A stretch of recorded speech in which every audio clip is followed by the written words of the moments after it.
Happening now, it's Election Day. I think as a citizen, it's your obligation. We break down the top races up for your vote. In 200 days, I feel like we've gone right by being strangers to start with and right past friends and actually being family. Either you're going to stand up and speak out and do the right thing, which is what I do, or you're going to conform. Hearing from both voters and candidates in this special edition of WNY News Now, Election 2022. Live and on demand from the team that puts coverage first. WNY News Now, election coverage.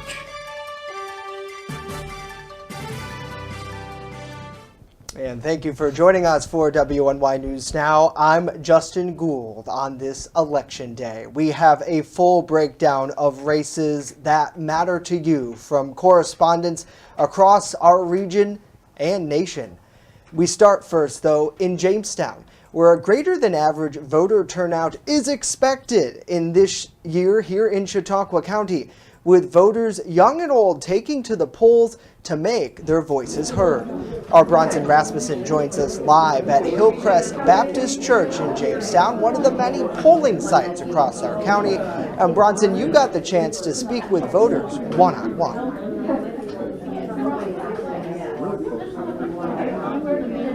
That's right, Justin. We asked voters, potential voters out in the community, do you plan to vote and why? And just as we heard from everyday folks about their opinions of this year's race and the importance of getting out there and voting this election day. Well, I think as a citizen, it's your obligation to vote. I don't think you can be disgruntled if you don't vote. I mean, you haven't helped make a choice, so. As we heard from some of the people we talked to today, they feel that getting involved in voting at an early age is key. Younger people are the new generation, so this is what we have coming up in the future, so getting them to vote now is definitely what is it, but I could say that a lot of young people don't vote.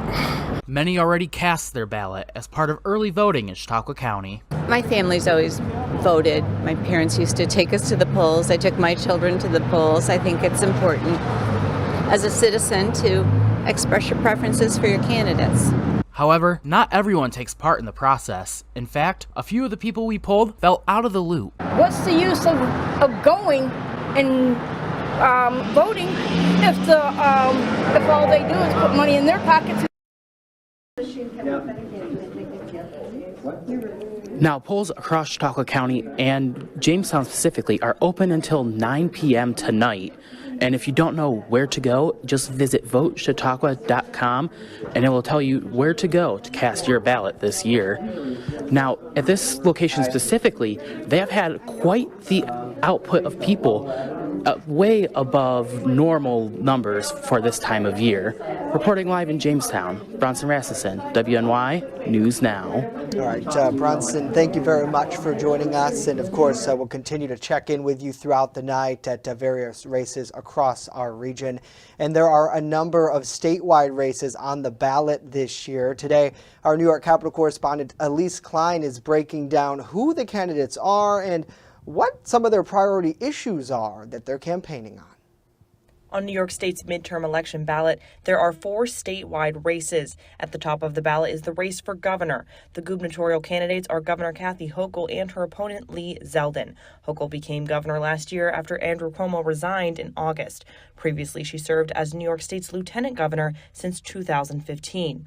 Since then, she has pushed for a number of issues, including reproductive rights, public safety and gun violence, climate change, and economy and jobs. It's been a tough time, and I understand that. I've been out there, I've felt the pain, seen people struggle, but also you're concerned about your safety. Amen. You're concerned about your kids and your grandkids. I'm a new grandmother, I know what that's like. Governor candidate Lee Zeldin started his political career in the New York State Senate in 2010 and was elected to Congress in 2014. Zeldin has also served on active duty as a military intelligence officer, prosecutor, and military magistrate. Some of the issues he has pushed for in his candidacy include cutting taxes, crime and gun laws, and abortion. What we're here talking about in the need to fight crime shouldn't even be viewed as a Democrat versus Republican issue. We all want to be safe on our streets. Also on the ballot are the races for Lieutenant Governor, Attorney General, and Comptroller. The candidates for Lieutenant Governor are Antonio Delgado and Allison Esposito. Delgado is the current Lieutenant Governor. He previously served as a U.S. Representative for New York's 19th District and was the first person of color to represent upstate New York in Congress. Esposito, prior to becoming a candidate for Lieutenant Governor, served in the New York City Police Department as a deputy inspector. In her candidacy, she has spoken out about being the first openly gay candidate for the New York State Republican Party Lieutenant Governor. Comptroller candidates are Thomas DiNapoli and Paul Rodriguez. DiNapoli has served as comptroller since 2007. Rodriguez is an investor, and this is his first time running for public office. The Attorney General candidates are Letitia James and Michael Henry. James is the current Attorney General of New York State, and Henry works as a lawyer in New York City. Polls are open Tuesday from 6 a.m. to 9 p.m. In Albany, Elise Klein, WNY News Now. Elise, thank you. With voting underway, the candidates are vying for your vote to represent our area in New York State Senate. They're undertaking a final push to get people to the polls. Our Alyssa Wright joins us live in studio with continued team coverage on this crucial race for our area. Alyssa? Justin, Democrat Dan Brown and Republican incumbent state Senator George Borrello are running for the state's 57th Senate seat. In just the last 24 hours, the two have been busy as they rally support for their candidacy. We've basically, in 200 days, I feel like we've gone right by being strangers to start with and right past friends and actually being family is how it feels with a lot of these volunteers in this 5-county area that has supported and helped and been part of this. Despite different viewpoints, both candidates urge people to go out and vote. Win or lose tomorrow, it's reassuring to know that we've generated the base, and probably on the opposition side too. You know, we've energized it and made people take notice and be interested in it. And I like that. That's our government. That's the way it should work. That's our New York. That's my New York. Either you're going to stand up and speak out and do the right thing, which is what I do, or you're going to conform. And if you don't conform, then being in the majority isn't going to make a difference. Senator Borrello believes that transparency is the key to winning the election. I think people want to know that the person that's representing them also shares their values. And I don't think most people would want to vote for someone who has fundamentally different values just so that they can hope that they might get some table scraps. Each candidate is proud of their accomplishments thus far. I'm the proudest of my campaign. I said right from the beginning, always the high road, always. So I took this job to be your state senator because I love our region. I love the area that we live in. I want to fight hard for it, and I want to continue to fight and be your voice in Albany. Both candidates agree that community is the most important thing at the end of the day. Win or lose, the opponents say taking part in the political process is critical to a well-maintained democracy. All right, Alyssa, thank you very much for our continued coverage today. Well, voters across the region casting their ballots as we speak at some very high-profile races are getting the eye of our nation. Pennsylvania State Capitol correspondent Brendan Scanlon here with a preview of some of those races in the Commonwealth of PA, especially for that race for U.S. Senate, things he'll be watching closely for us tonight. Good afternoon, everyone, and happy Election Day. Hard to believe the day is already here, this highly anticipated November 8th general election. So much at stake. First things you should know, polls obviously opened at 7 a.m. this morning. They will remain open until 8 p.m. this evening. Now, obviously, a lot of big races we're going to be keeping our eyes on. Of course, a race for governor between Josh Shapiro and Doug Mastriano, as well as the race for U.S. Senate between John Fetterman and Dr. Oz. A few different things we're going to be keeping our eyes on heading into this evening.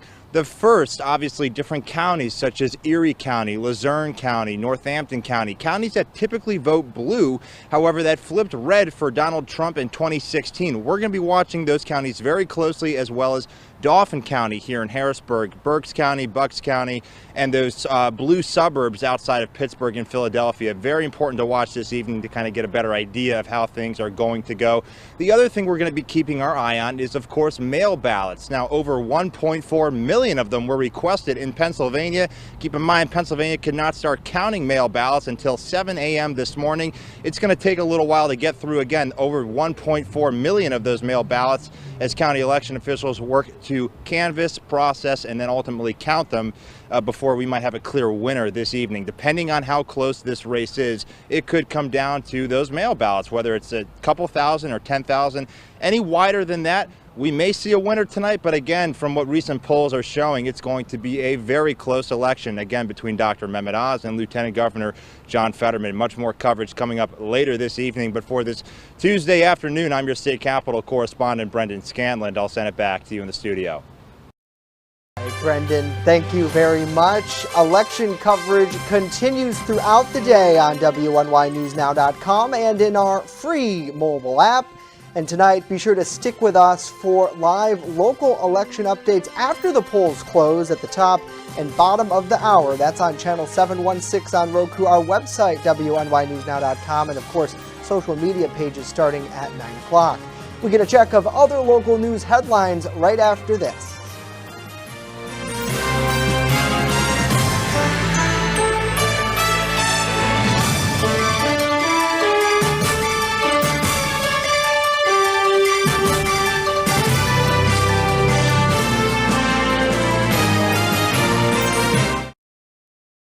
With coverage that matters. This is WNY News Now. Looking for a fair and honest auto mechanic? Look no further than DeWyas Auto Service. Located at 140 Main Street in Randolph, our family-owned business is ready for all of your automotive needs. From general service to more complex repairs, count on DeWyas Auto to keep you on the road. We not only keep your cars running smoothly, but also looking great with our expert detailing crew. Send us a message on Facebook or call us today at 716-358-2292 to set up an appointment. DeWyas Auto Service. Fair, honest, and the best prices guaranteed. I'm a survivor. I'm a survivor. I'm a survivor. Testicular cancer is the leading form of cancer in men aged 15 to 35. 1 in 250 men will be diagnosed with testicular cancer. But 98% will survive if detected early. As a survivor, I believe early detection is the key. Learn how to do a testicular self-exam and other important facts about testicular cancer at oneball4tc.com. EagleZip.com is your local one-stop shop for all of your home and business computer needs. Located on Fluvan Avenue Extension, just outside of Jamestown, EagleZip.com sells and services all brands of desktops and laptops, as well as servers and network equipment for your business. All new computer sales include transferring your data from your old computer, plus a 2-year warranty. Call EagleZip.com today. Stop by EagleZip.com today and let us make computers easy for you. You're watching WNY News Now, where coverage comes first. Well, welcome back, everybody. How about a nice view from Chautauqua Lake early this afternoon? It is a gorgeous day, just lots of blue sky. Now, this is the high-definition satellite imagery, and this helps to show you the clouds a little bit better. Really not much. We do have some clouds over Lake Erie, but otherwise, that's pretty much 55 was the high yesterday, started the day at 35. So through the afternoon, any of those leftover clouds go away with bright sunshine, but it is much cooler today, 46 to 54 with that northeast wind. Now, Justin, a big pattern flip comes our way towards the weekend. I will have that along with the Ultimate Satellite Solutions 7-day in just a few minutes. Back to you. All right, Dakota, thank you very much. We'll see you back in just a bit.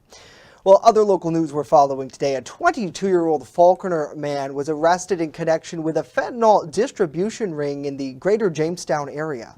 Investigators with the Jamestown Metro Drug Task Force took Alex Johnson into custody back on Saturday following raids at 617 East 2nd Street in Jamestown, 3342 Gary Levant Road in Faulkner, and a search of his pickup truck, which was pulled over in Jamestown, ultimately leading to his arrest. Now, police said in total over 180 grams of fentanyl, 5 doses of LSD, a scale, and more than $6,700 in cash were recovered. Johnson faces several charges, including felony criminal possession of a controlled substance. Now, due to the state's bail reform law, he was released following arraignment. A Jamestown man faces a slew of charges after police allegedly recovered several drugs during a traffic stop last week. Officers with Jamestown Police arrested Michael Baringer after the vehicle he was riding in was pulled over last Friday on Colfax Street. Barringer was allegedly in possession of over 30 grams of fentanyl, 24 grams of meth, a quantity of Suboxone, and over $3,000 in cash. Now, he has since been charged with criminal possession of a controlled substance and criminally using drug paraphernalia. Well, a 43-year-old man in Cattaraugus County was allegedly caught red-handed stealing a catalytic converter from a vehicle. The sheriff's office there arrested Salamanca resident Darby Moen on Monday after investigating a suspicious person call on Rock City Street in Little Valley. Deputies report Moen had a hand grinder, hacksaw, and freshly cut catalytic converter in his possession. Furthermore, it's alleged that Moen damaged a second catalytic converter on a box truck that he cut from a first part there. Now, since then, Moen has been charged with grand larceny and criminal mischief in this case. Back in October, New York State passed legislation to combat the rise in catalytic converter thefts. This part is made of highly valuable metals, some priced at up to $20,000 per ounce, which has led to an increased thievery across our region. Well, coming up, we have more election 2022 coverage as we break down the impacts of the midterm elections and how that could affect the U.S. House of Representatives. And later, the city of Jamestown, they're getting into the holiday spirit, harvesting this year's Christmas tree. But first, when we return, we take a full look at our weather forecast. Stay with us. WNY News Now. We'll be right back.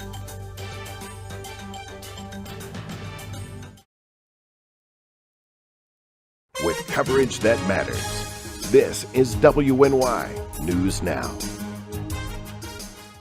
Walking from Jamestown to Orchard Park is a long trek, but when rallying for a good cause, anything is possible. Starting on November 11th, I'm walking over 60 miles to the Buffalo Bills Stadium, raising money for two great causes, Harrison's Playmakers and foster care in Chautauqua County. Learn more about my journey and to donate at ccsolutions716.com.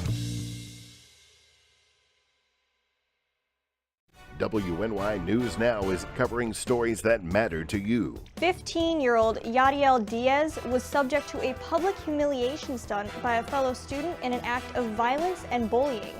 Now Yadiel's mother, Raquel, has had enough. Officials are trying to work with the county's homeless coalition to help support the homeless population locally. There are also plans in the works to build 2 new shelters. WNY News Now, where coverage comes first. I don't think that many kids in my son's school even do it. He makes fun of his friend who vapes. He would never try it. She's into soccer. She's on the honor roll. She's just not the type. No way. No way. No way. No way, my kid would never vape. Get your head out of the cloud. Today, nearly 8,000 kids will start vaping. Maybe even yours. Learn about the dangers at talkaboutvaping.org.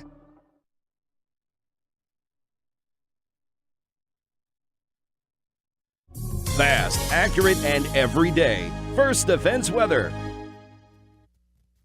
All right, let's start off with some of those amazing weather eye pictures. Did you get out and take a look at that lunar eclipse early this morning? I hope you did, because it was fantastic. Our good friend Don was able to get out and look at it. Now, this was the full moon, but this was as it went into total eclipse.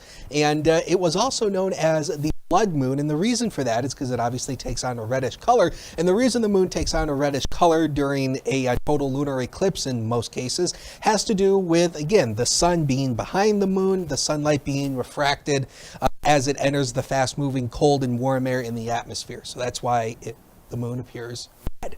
All right, so the moon is not actually red. It just appeared that way.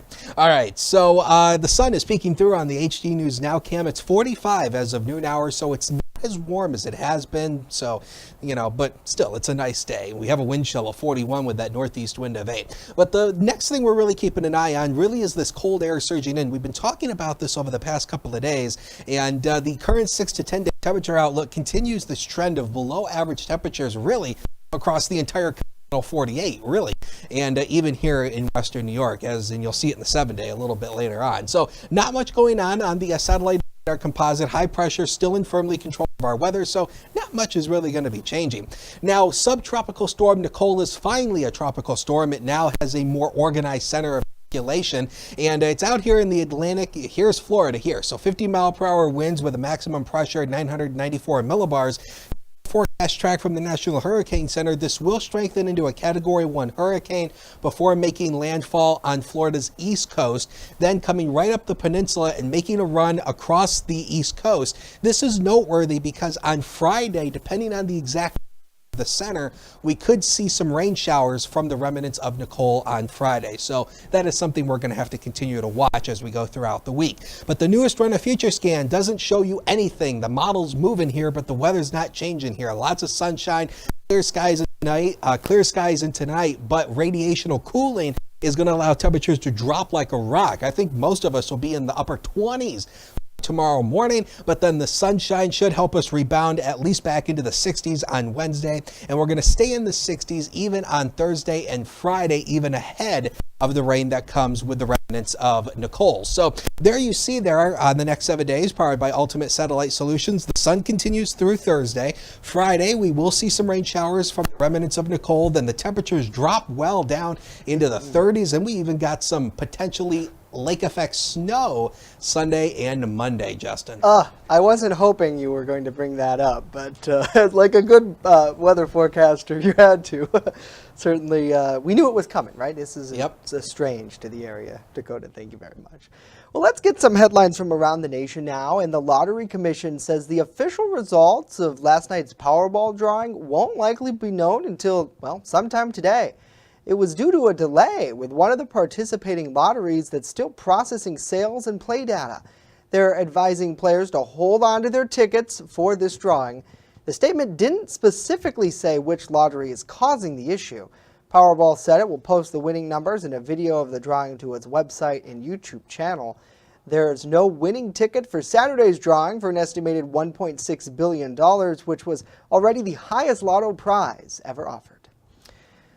Well, the party that wins the control of the U.S. House today will be able to pick up the House Speaker position. Two people are already vying for that role. Amy Kiley reports on their pitches to voters who are casting their ballots right now. Control of the U.S. House is on the line today, and the winning party will have the power to pick the House Speaker. If we win the majority, I'll run for Speaker. Representative Kevin McCarthy of California is minority leader now. Here's what the Republican says he would do in the top job. First thing we're going to do is make sure an economy that's strong. I think the first thing you'll see is a bill to control the border first. The first thing, I'll ask the president not to call half the nation idiots. Incumbent House Speaker Nancy Pelosi gave this message to voters last night. A vote tomorrow is a vote to defend our democracy. For the first time, she has opened up about the attack on her husband October 28th. She says she wasn't there when the intruder broke into their home because she was sleeping in Washington. I hear the doorbell ring and think, it's 5-something, and I'm thinking my children, my grandchildren. David DePape is charged with attempted murder for the attack. He has pleaded not guilty. For me, this is really the hard part because Paul was not the target, and he's the one who's paying the price. Asked if she'll retire if Democrats lose the House. I have to say my decision will be affected about what happened the last week or two. I'm Amy Kiley reporting. Amy, thank you. Paul Pelosi is still recovering from surgery to repair a skull fracture. His wife says he's doing well, but he's in for a long recovery. She says he's worried the attack will take a toll on their children and grandchildren. Well, U.S. gas prices, they're inching upward. The average price for a gallon of self-serve regular nationwide is $3.80, according to AAA. Officials say that's about a 4-cent hike from last week and roughly 38 cents more than this time last year. Now, experts say one reason for the recent increase is the cost, which comes from the oil market, where a barrel of crude oil is once again more than $90 each. The least expensive gas in the United States would be in Georgia. A state-wide average is nearly $3.13 there. California is the most expensive, and they're paying $5.45 a gallon. Here in New York, the average price statewide is $3.89. Chautauqua County specifically is at 387. Well, coming up next, Jamestown's Parks Department, they're getting in the holiday spirit by harvesting this year's Christmas tree.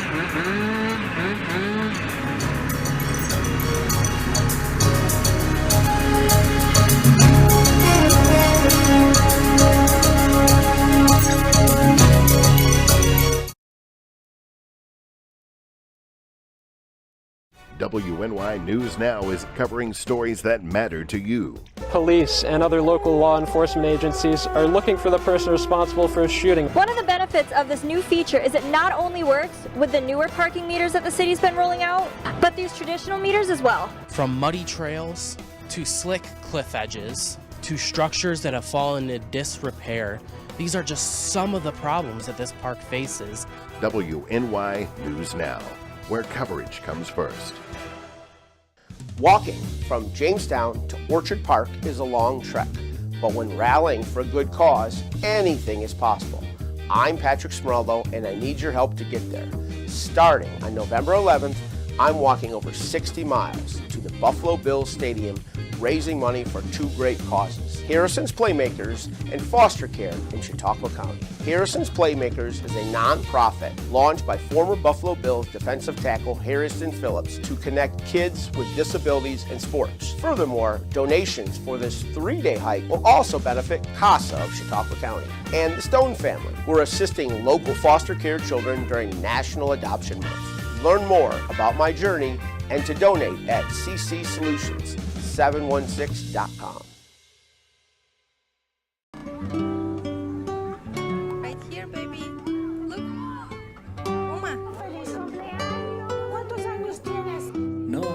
Something more than a birthday is happening here. Once you can see it, you can help. The sooner you recognize the signs of autism, the sooner you can make a lifetime of difference for your child. Start by answering a few simple questions at screenforautism.org. Catch your First Defense forecast daily on WNY News Now. Welcome back. The city of Jamestown harvested this year's Christmas tree today, installing the towering spruce at City Hall.